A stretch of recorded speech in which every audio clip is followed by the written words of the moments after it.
ರಾಜ್ಯದಲ್ಲಿ ಆಡಳಿತದಲ್ಲಿರುವಂತಹ ಕಾಂಗ್ರೆಸ್ ಸರ್ಕಾರದ ವಿರುದ್ಧ ವಿಪಕ್ಷದವರು ದೊಡ್ಡ ಮಟ್ಟದ ಹೋರಾಟಕ್ಕೆ ಇಳಿದಿದ್ದಾರೆ. ಪ್ರಮುಖವಾಗಿ ನೋಡ್ತಾ ಹೋಗೋದಾದ್ರೆ ವಾಲ್ಮೀಕಿ ಅಭಿವೃದ್ಧಿ ನಿಗಮದಲ್ಲಿ ಆಗಿರುವಂತಹ ಹಗರಣಕ್ಕೆ ಸಂಬಂಧಿಸಿದಂತೆ ಪಟ್ಟು ಹಿಡಿದು ನಾಗೇಂದ್ರ ರಾಜೀನಾಮೆಯನ್ನು ಬಯಸಿದ್ರು. ನಾಗೇಂದ್ರ ರಾಜೀನಾಮೆಯನ್ನು ಕೊಟ್ಟಿದ್ದಾರೆ. ಮುಂದಿನ ಹಂತದಲ್ಲಿ ಮುಖ್ಯಮಂತ್ರಿ ಸಿದ್ದರಾಮಯ್ಯ ರಾಜೀನಾಮೆಯನ್ನು ಕೊಡಬೇಕು ಅಂತೇಳಿ ಪಾದಯಾತ್ರೆ ಮಾಡೋಕ್ಕೂ ಕೂಡ ಸಿದ್ಧತೆಯನ್ನು ಮಾಡಿಕೊಂಡಿದ್ದಾರೆ. ಅದಕ್ಕಾಗಿ ಇವತ್ತು ರೂಪುರೇಷೆಯ ಮೀಟಿಂಗ್ ಅನ್ನು ನಡೆಸಲಾಗಿತ್ತು. ಈ ಮೀಟಿಂಗ್ನಲ್ಲಿ ಏನೆಲ್ಲ ಚರ್ಚೆ ಆಗಿದೆ ಬನ್ನಿ ನೋಡೋಣ.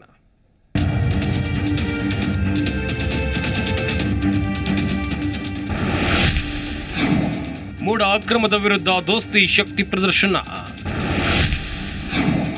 ಮೈಸೂರಿಗೆ ಪಾದಯಾತ್ರೆ ನಡೆಸೋಕೆ ರೂಪುರೇಷೆ ಸಭೆ. ಆಗಸ್ಟ್ 3ಕ್ಕೆ ರಾಜ್ಯ ಸರ್ಕಾರದ ವಿರುದ್ಧ ರಣಕಹಳಿ. ಮೈಸೂರು ನಗರಾಭಿವೃದ್ಧಿ ಪ್ರಾಧಿಕಾರದಲ್ಲಿ ನಡೆದಿರುವ ಅಕ್ರಮ ಸೈಟ್ ಹಂಚಿಕೆ ಹಗರಣ ನಡೆದಿದೆ ಎನ್ನುವಂತ ಆರೋಪದ ವಿಚಾರ ಸರ್ಕಾರ ಹಾಗೂ ವಿಪಕ್ಷಗಳ ನಡುವೆ ಜಟಾಪಟಿಗೆ ಕಾರಣವಾಗಿದೆ. ಇದು ಸರ್ಕಾರಕ್ಕೆ ತಲೆಬಿಸಿ ಆಗ್ತಾ ಇದೆ ಅನ್ನೋ ವಿಚಾರ ಸಾಕಷ್ಟು ಚರ್ಚೆ ಆಗ್ತಾ ಇದೆ. ಸದ್ಯ ವಾಲ್ಮೀಕಿ ಅಭಿವೃದ್ಧಿ ನಿಗಮದಲ್ಲಿ ಬಹುಕೋಟಿ ಹಗರಣ ಪ್ರಕರಣದ ಬಳಿಕ ಮೂಡ ಅಕ್ರಮದ ಆರೋಪಕ್ಕೆ ರಾಜ್ಯ ಸರ್ಕಾರದ ವಿರುದ್ಧ ಪಾದಯಾತ್ರೆ ಮೂಲಕ ಶಾಕ್ ನೀಡುವುದಕ್ಕೆ ಬಿಜೆಪಿ ಜೆಡಿಎಸ್ ನಾಯಕರು ಮಹತ್ವದ ಸಭೆ ನಡೆಸಿದರು. ಎಚ್ಡಿಕೆ ಆಗಮನದ ಮೊದಲೇ ಬಿಜೆಪಿ ನಾಯಕರ ಮೀಟಿಂಗ್. ಬಿಜೆಪಿ ನಾಯಕರಿಗೆ ಪಾದಯಾತ್ರೆ ಟಾಸ್ಕ್ ನೀಡಿದ ವಿಜೇಂದ್ರ. ಪಾದಯಾತ್ರೆಯ ಪ್ಲಾನ್ ರೂಪಿಸೋಕೆ ಮೈತ್ರಿ ನಾಯಕರ ಸಭೆಗೂ ಮುನ್ನ ಬಿಜೆಪಿ ನಾಯಕರ ಸಭೆ ನಡೆಸಿದ್ರು. ಬಿಜೆಪಿ ರಾಜ್ಯಾಧ್ಯಕ್ಷ ವಿಜೇಂದ್ರ ನೇತೃತ್ವದಲ್ಲಿ ನಡೆದ ಸಭೆಯಲ್ಲಿ ಪಾದಯಾತ್ರೆಯ ರೂಪುರೇಷೆ ಬಗ್ಗೆ, ಬಿಜೆಪಿಯಿಂದ ಸಿದ್ಧತೆ ಬಗ್ಗೆ ಚರ್ಚೆ ನಡೆಸಲಾಯಿತು. ಕೇಂದ್ರ ಸಚಿವ ಪ್ರಹ್ಲಾದ್ ಜೋಶಿ, ಮಾಜಿ ಸಿಎಂಗಳಾದ ಬಿಎಸ್ ಯಡಿಯೂರಪ್ಪ, ಡಿವಿ ಸದಾನಂದ ಗೌಡ ಸಭೆಯಲ್ಲಿ ಭಾಗಿಯಾಗಿ ಬೆಂಗಳೂರಿನಿಂದ ಮೈಸೂರು ಪಾದಯಾತ್ರೆ ಪ್ಲಾನ್ ಬಗ್ಗೆ ಸಭೆಯಲ್ಲಿ ಮಹತ್ವದ ಸಮಾಲೋಚನೆ ನಡೆಸಿ ರಾಜ್ಯ ಸರ್ಕಾರದ ವಿರುದ್ಧ ಹೋರಾಟ ಯಶಸ್ವಿಯಾಗಿ ನೋಡಿಕೊಳ್ಳುವಂತೆ ನಾಯಕರಿಗೆ ಟಾಸ್ಕ್ ಕೊಟ್ಟರು.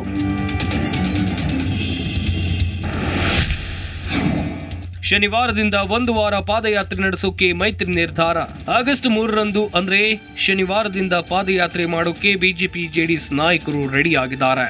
ಮೂಡ ಹಗರಣ ಆರೋಪ ಹೊತ್ತಿರುವ ರಾಜ್ಯ ಸರ್ಕಾರದ ವಿರುದ್ಧ ಮೈತ್ರಿ ನಾಯಕರು ಶಕ್ತಿ ಪ್ರದರ್ಶನಕ್ಕೆ ಮುಂದಾಗಿದ್ದಾರೆ.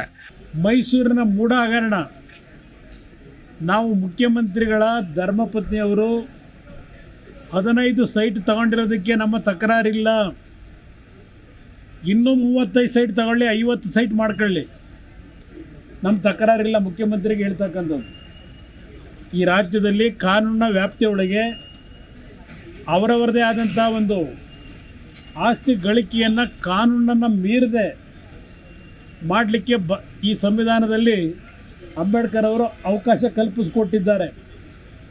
ಯಾವ ಅಂಬೇಡ್ಕರ್ ಬಗ್ಗೆ ಭಾಷಣ ಮಾಡ್ತಕ್ಕಂಥವರು ಈಗ ಹೇಳ್ತಾ ಇದ್ದಾರೆ, ನಾನು ಒಬ್ಬ ಹಿಂದುಳಿದ ನಾಯಕ, ಹಿಂದುಳಿದ ವರ್ಗಕ್ಕೆ ಸೇರಿದವನು ಅಂತಕ್ಕಂಥ ಹಿನ್ನೆಲೆಯಲ್ಲಿ ಅಸೂಯೆಯಿಂದ ನನ್ನ ಮೇಲೆ ಈ ರೀತಿ ಅಪಪ್ರಚಾರ ಮಾಡ್ತಾ ಇದ್ದಾರೆ ಅಂತ ಏನು ಹೇಳ್ತಾ ಇದ್ದಾರೆ. ಆ ಭೂಮಿ ಯಾರ್ದು ಅಂತಕ್ಕಂಥದ್ದನ್ನು ನಮ್ಮ ಪ್ರಶ್ನೆ ಇಲ್ಲಿ 1990 106 ಬಾರಿ ಹೇಳಿದ್ದೇವೆ. ಈಗ ವಾಲ್ಮೀಕಿ ಹಗರಣ, ಮೂಡ ಹಗರಣ ಇದು ಕ್ಷಮಿಸಕ್ಕಾಗದೇ ಇರುವಂಥ ಅಕ್ಷಮ್ಯ ಅಪರಾಧ. ಬಹುಶಃ ರಾಜ್ಯದ ಜನತೆಗೆ ಎಲ್ಲವೂ ಗೊತ್ತಿರೋದ್ರಿಂದ ಮೊದಲ ಬಾರಿಗೆ ಬಿಜೆಪಿ ಜೆಡಿಎಸ್ ಒಂದು ಪಾದಯಾತ್ರೆ ಮೂಲಕ ಬೆಂಗಳೂರಿಂದ ಮೈಸೂರುವರೆಗೆ ಏನು ಹೋಗ್ತಾ ಇದ್ದೇವೆ, ಇದು ಇಲ್ಲಿಗೆ ನಿಲ್ಲೋದಿಲ್ಲ. ಕೇವಲ 1.5 ವರ್ಷದಲ್ಲಿ ಇಷ್ಟೊಂದು ದೊಡ್ಡ ಪ್ರಮಾಣದಲ್ಲಿ ಭ್ರಷ್ಟಾಚಾರವನ್ನು ಮಾಡಿ 100% ಸರ್ಕಾರ ಅನ್ನುವಂಥ ಬಿರುದನ್ನು ಪಡೆದಿರುವಂಥ ಏಕೈಕ ಮುಖ್ಯಮಂತ್ರಿ ಅದು ಸಿದ್ದರಾಮಯ್ಯನವರು.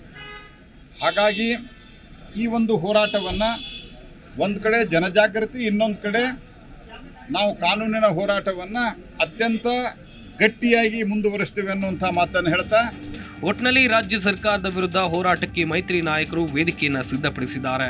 ಪಾದಯಾತ್ರೆ ಮಾಡಿ ಅಧಿಕಾರಕ್ಕೆ ಬಂದಿದ್ದ ಸಿಎಂ ಸಿದ್ದರಾಮಯ್ಯ ವಿರುದ್ಧ ಪಾದಯಾತ್ರೆ ನಡೆಸಿ ಉತ್ತರ ಕೊಡಬೇಕು ಅಂತ ಬಿಜೆಪಿ ನಾಯಕರು ಡಿಸೈಡ್ ಮಾಡಿದ್ದಾರೆ.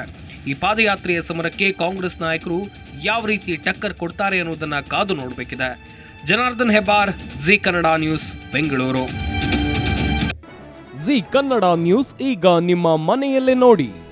ಎಲ್ಲ ಕೇಬಲ್ಗಳಲ್ಲಿ ಈಗ ಲಭ್ಯ. Sun Direct 292, Jio TV 1334, U digital 162, city cable 51, GTPL 17, Abhishek cables 821, rock line telecommunication 51, Shri Basaveshwara number 60, Vinayaka digital number 53, in digital number 896ರಲ್ಲಿ. ನಿಮ್ಮಿಸ್ತದ ಜಿ ಕನ್ನಡ ನ್ಯೂಸ್ ನೋಡಿ ಆನಂದಿಸಿ.